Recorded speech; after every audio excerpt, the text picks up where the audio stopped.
maamulka wakaalada biyaha ee gobolka Togdheer kula warbaahineed ku qabtay halkan oo xarunta maamulka gobolka Togdheer ayaa waxay kaga jawaabeen cabashooyin maalinnimadii shalay ka soo yeedhay qaar ka mid ah bulshada gobolka Togdheer kuwaas oo kaga cabanayay in biyuhu qaali ku yihiin maamulka wakaalada ayaa sheegay in gobolka Togdheer yahay gobolka ugu biyaha jaba gobolada Soomaaliland waxaana kulanka goobjoog ka ahaa gudoomiye ku-xigeenka gobolka Togdheer maayirka degmada Burco sidoo kale isuduwaha wasaaradda biyaha iyo maamulka wakaalada biyaha gobolka Togdheer hadaladoodina waxaa ka mid ahaa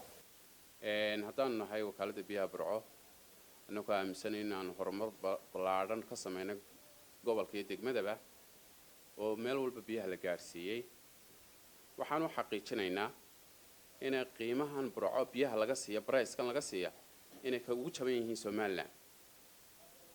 halka mitir cube oo dhan 5 foosto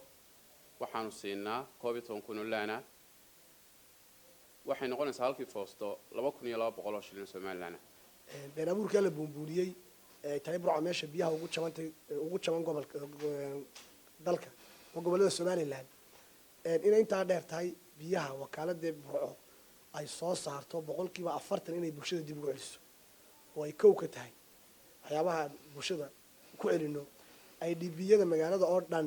oo arkay qaar shalay war laga soo duubay 12 ay dhibiyo magaalada ku yaalana biyaha free loo gaarsiiyay ay biyaha bilaash ku cabaan masaajidada magaalada ku yaala xanaanooyinka oo dawladda soo bixiso dhakhtarka weyn jeelka station police-yada iskuulada dawliga ah dhammaan adeegyadaas oo dhan waxay biyo wakaalada ku siisaa free lacagna lagama qaado waxa inta dheer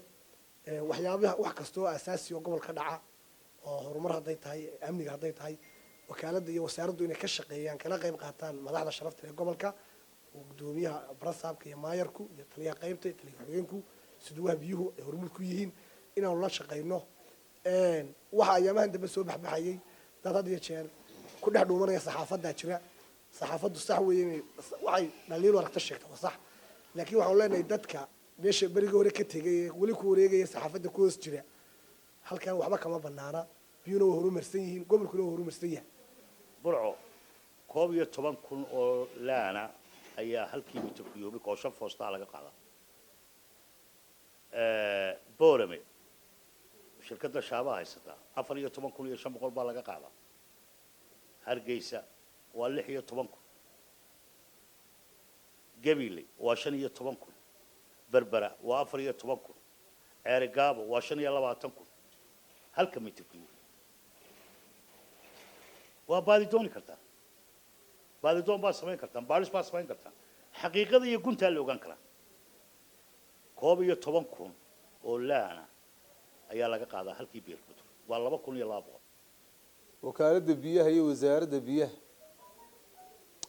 walow wakaalada biyaha ka tirsan tahay maamulka wasaaradda biyaha waa kuwa cadeeyay Soomaaliland inay halkaas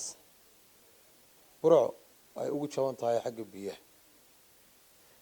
sida ay wakaalada biyaha iyo wasaaradda biyaha ay noo sheegeenna nimcooyinka Ilaahayna ku marnaystaana reer Burco inaan nimcada ku shukrino ayaa Ilaahay ina ku waajib yeelay maadaama biyihii Burco oo gobolada Soomaaliland meesha hodanka u ah ay Burco tahay waxaan leenahay war Ilaahay aan ku shukrino oo beenta iyo propagandada iyo maxay ahayd dadkicinta aan iska dayno Cabdi Qani Baafo RTN magaalada Burco